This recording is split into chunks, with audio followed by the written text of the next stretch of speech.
সংস্কারের কাজটা কত দ্রুত করবেন তার উপরে নির্ভর করবে অবাধ নিরপেক্ষ নির্বাচনের জন্য প্রশাসন উপযুক্ত হবে কিনা। আপনি ডিসেম্বরের পর সংস্কার কাজ দ্রুত সম্পন্ন করে একটি নির্বাচনের রোড ম্যাপ আপনাকে ঘোষণা করতে হবে। নির্বাচনের রোড ম্যাপ দ্রুত সংস্কার কাজ শেষ করে রোড ম্যাপ ঘোষণা করুন। তা না হলে ফ্যাসিবাদের দোসররা এখন কিন্তু রাষ্ট্রযন্ত্রের রন্ধে ফাঁকি নিয়ে বসে আছে।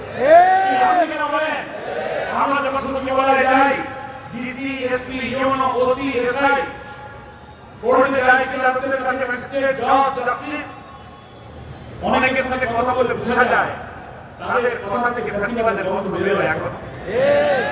এই প্রশাসন এদেরকে ওখানে রাখবেন আর এইভাবে আলাদা নির্বাচন দিলে ও সেই 14-18 চলে নির্বাচন হবে। কি বলে না সাংবাদিকরা বলে আপনারা যে বলছেন যে যৌক্তিক সময়ের মধ্যে নির্বাচন চাই, সেই যৌক্তিক সময়ের ব্যাখ্যা আমরা সেটা ব্যাখ্যা দিয়েছি।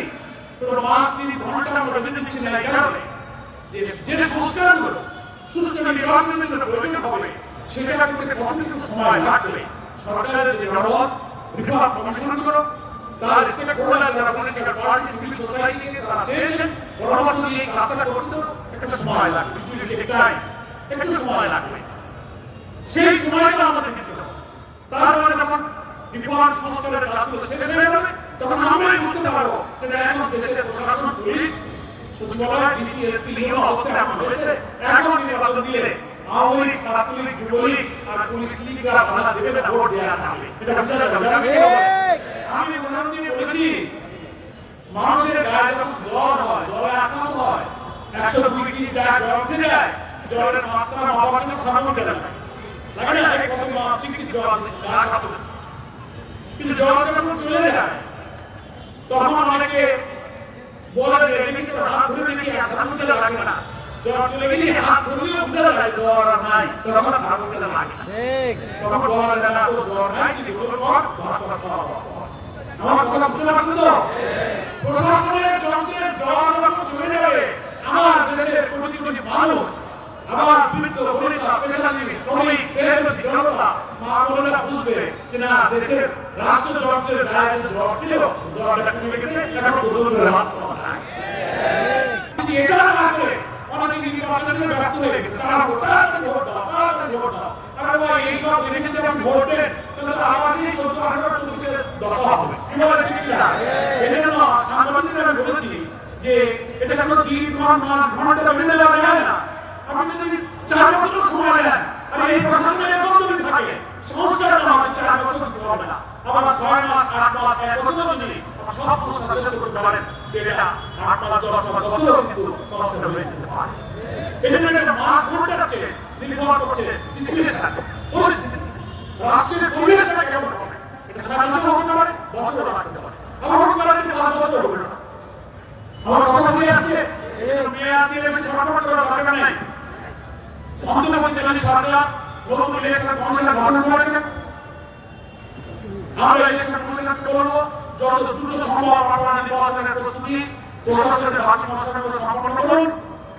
প্রশাসন যন্ত্রে রাষ্ট্রযন্ত্র থেকে এই জড়াক্রান্ত প্রশাসনকে আপনি জড়মুক্ত করুন, সংক্রমণ মুক্ত করুন, দলীয় মুক্ত করুন, দুর্নীতি থেকে মুক্ত করুন। তখন জনগণই বলবে this is the proper time to election. নির্বাচনের উপযুক্ত সময় হয়ে গেছে। ইনশাআল্লাহ সেই পর্যন্ত অপেক্ষা করতে রাজি আছি। কি বলেন? তবে আমার মনে হয় রাজনৈতিক নেতৃবৃন্দের বক্তব্য পত্রিকার ভাষা দেয়ালের ভাষা ডক্টর আমির সাহেব করতেছেন, আপনিও বোঝেন, আন্তর্জাতিক সারা দুনিয়ার ব্যাপারে আপনি সুনাম খ্যাত আছেন। আপনি এই ফেস্টিভ্যালের রক্তের স্রোতের উপরে ছাত্রদের যখন আমন্ত্রণ এসে আপনি চেয়ারে বসেছেন, আশা করি এই রক্তের ঋণ আপনি শোধ করবেন। অবাধ নির্বাচনে নতুন কোনো ফেস্টিভ্যাল উত্থান এই পরিবেশ আপনি সৃষ্টি করতে দেবেন না। সাংবাদিক বন্ধু দেশপ্রেমীদের একটি অবাধ নির্বাচনের জন্য ধৈর্যের সাথে অপেক্ষা করতে থাকেন। খুব লম্বা সময় নয়, খুব শর্ট নয়, মধ্যবর্তী অল্প একটা সময় এলে যেন নির্বাচনের পরিবেশ হয়, আমরা সেখানে সহযোগিতা করতে রাজি আছি। আমি জামাত ইসলামের এই কর্মী সম্মেলনে আপনাদেরকে আহ্বান জানাতে চাই যে জামাত ইসলামের কিছু বিচার পূর্ণ ইনসাফ পূর্ণ সমাজ এবং কল্যাণ রাষ্ট্র প্রয়াস করতে চাই। বাংলাদেশ এই নতুন স্বাধীনতায় আমরা এটা উন্নতি করতে চলেছি। এই মানিকগঞ্জ জেলা অন্তত, কিন্তু আজকের সম্মেলন মানিকগঞ্জ দিয়ে আপনাদের কাছে আমি প্রশ্ন করি, আপনারা কি কখনো জামাত ইসলামীর নামে এত বড় ঐতিহাসিক সম্মেলনে মানিকগঞ্জের ইতিহাসে আপনারা কোনদিন একত্রিত হতে পেরেছেন? তাহলে যে মহান আল্লাহ 5ই আগস্ট এই নির্যাতিত মজলুম জাতির প্রতি তার দয়া তার করুণা নজির করলেন, সাদা রফিকদের মতো প্রায় 2000 ছাত্র জনতার রক্তের উপরে দাঁড়িয়ে মহান আল্লাহর যে করুণা আমরা পেয়েছি। প্রিয় নেতৃবৃন্দকে ফাঁসিতে ঝুলে হত্যা করেছে, কারাগারে তিলে হত্যা করেছে, 40,000 ছাত্র জনতা আহত হয়ে পা হারিয়ে, হাত হারিয়ে, চোখ হারিয়ে বন্ধুত্ব বরণ করে তারা আজ হাসপাতালে বাসার বাড়িতে চিৎকার করছে। শহীদদের মা পিতা সন্তানদের এখনো চোখের পানি শুকায়নি, তাদের রক্ত শুকায়নি, আমাদের আত্মচিৎকার এখনো যায়নি। আমরা আজকে জানি যে স্বৈর শাসনের জগদ্দল পাথর আল্লাহ তাআলা আমাদের মুখ থেকে অপসারণ করেছেন।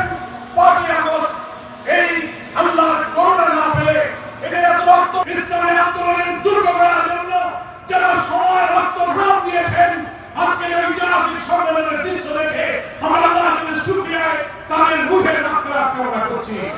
আল্লাহ যারা তিল পরিশ্রম, যারা তাদের মধ্যে যারা দুনিয়া থেকে বিদায় নিয়েছেন, যাদের শ্রম, যাদের ঘাম, যাদের বক্তব্য, যাদের দাওয়াত, যাদের দর্শকরাম, যাদের মিষ্টি মধুর ব্যবহার দেখে হাজারো জনতা ইসলাম করে দাও।